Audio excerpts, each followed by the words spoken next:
네, 여러분 안녕하세요. 뉴스입니다.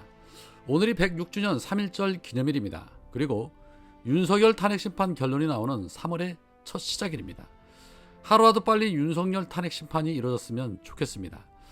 오늘 3.1절 기념사에서 최상목은 3.1운동의 중요한 가르침은 우리 민족이 대의를 위해 하나가 됐던 통합의 정신이라면서 지금 우리 사회 곳곳에서는 갈등과 분열의 그늘이 짙어지고 있는데 국내의 어려움을 극복하기 위해 통합을 실천하는 데 온 힘을 다해야 한다.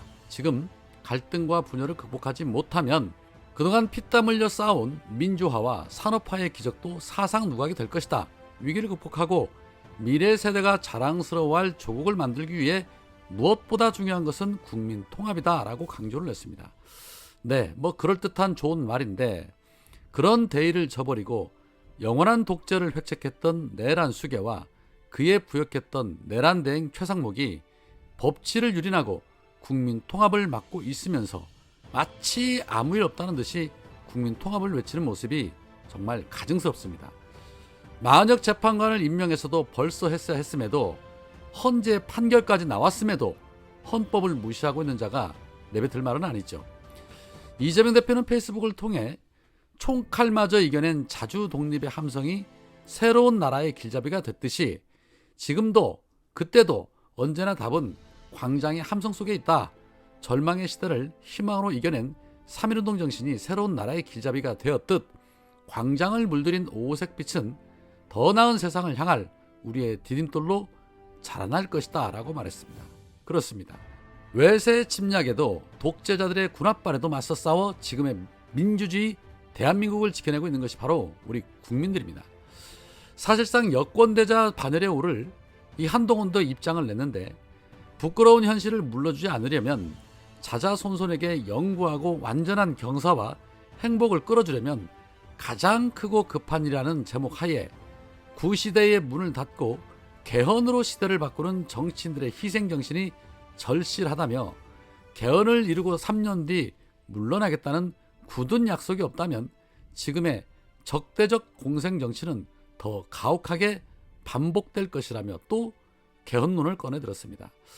윤석열 임기 때는 개헌의 개자도 안 꺼내 들더니 이재명 대표 정권이 거의 확실시 되니까 임기 단축이라도 해보자는 속셈으로 개헌론을 계속 꺼내드는데 제 아무리 한동훈과 비명계가 떠들어봐야 달라질 건 없습니다. 그리고 평생 사람 잡는 일만 했던 자가 권력을 잡으면 어떻게 된다는 것을 전 국민이 똑똑히 목격을 했는데 그 밑에서 똑같이 수십 년 동안 사람 잡는 일만 해왔던 한동훈이 새로운 인물인 것 마냥 개헌 운운하는 것처럼 가증스러운 일은 없을 겁니다. 비대위원장으로 당대표로 있으면서 한동훈이 한 일은 오직 기승전 이재명 비판 그리고 민주당 발목 잡기였습니다. 지금도 민주당이 하는 일은 오직 단 하나, 이재명 혐오 키우기입니다. 지난 대선에서 재미를 봤으니 이번에도 똑같이 하겠다는 것이 국힘당의 전략입니다. 권영세도 권성동도 이재명 대표를 거짓말쟁이 사기꾼 같은 프레임을 더 씌우려고 입만 열면 혐오의 단어들을 쏟아냅니다. 조기 대선이 열릴 경우 계엄에 부정적이고 탄핵에 찬성하는 중도층에게 어필하는데 일단 이재명 대표의 비호감도를 높이는 그런 전략을 택한 것이죠. 그러나 어제 나온 갤럽 여론조사를 보면 알 수 있듯이 범보수를 다 합쳐도 이재명 대표에게는 안 됩니다. 이재명 대표의 지지율이 35%인 반면에 김문수, 한동훈, 홍준표, 오세훈, 안철수, 유승민, 이준석 다 합쳐도 24%밖에 안 됩니다. 물론 양자 대결로 가면 조금 달라질 수는 있겠으나 그만큼 국힘당에는 지금 인물이 없습니다.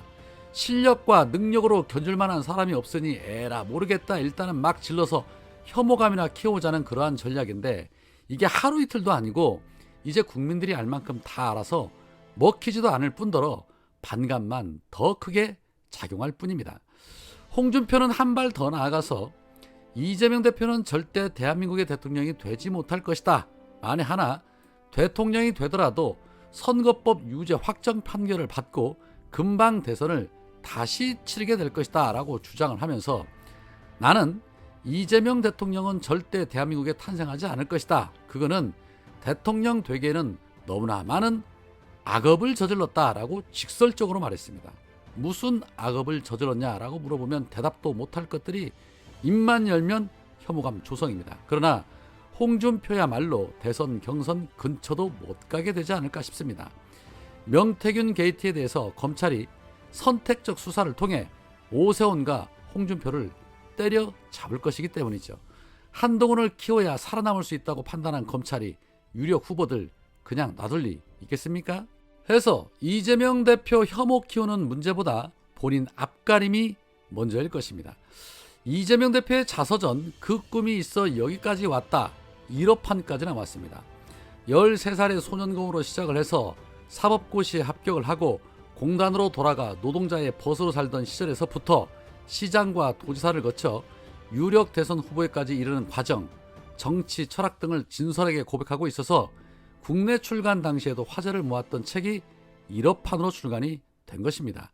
특히 왜곡된 보도로 인해 이재명 대표가 왜 국민들에게 그렇게 많은 지지를 받고 있는지 잘 이해하지 못하는 일본인들에게는 이재명을 알기에 매우 유용할 텐데, 이 한국 사정에 정통한 언론인이자 번역자인 하사바 키요시는 이 책을 보고 나면 그가 매우 합리적 실용주의자라는 사실에 의심의 여지가 없을 것이다 라고 단언을 했습니다. 따라서 이재명 대표가 집권한다면 지난 정부들보다 훨씬 더 생산적인 대화와 타협을 통해 한일 양국이 공동의 이익을 증진하는 방향으로 상호 협력을 한 단계 더 진전시킬 가능성이 높아질 것이므로 일본 정부도 더 적극적인 준비에 나설 것을 주문하면서 이 책을 권유했습니다.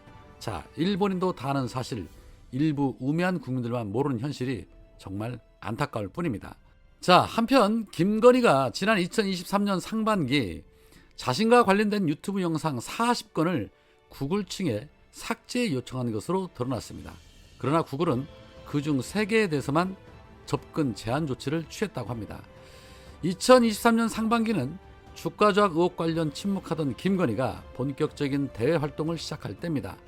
2023년 1월 디자인계 신년 행사에 참석해서 발언도 하고 또 캄보디아 소년을 대통령실로 초청해서 함께 사진을 찍기도 했었죠. 그리고 자신의 명품백 수수 영상을 공개했던 서울의 소리에 대해서 명예훼손 민원을 방심위에 제기한 바도 있습니다.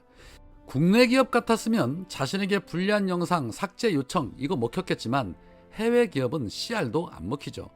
김건희는 지금 관저에서 무슨 생각을 하고 있을까요?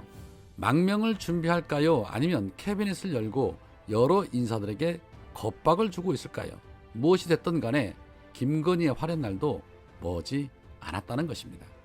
오늘은 여기까지입니다. 고맙습니다.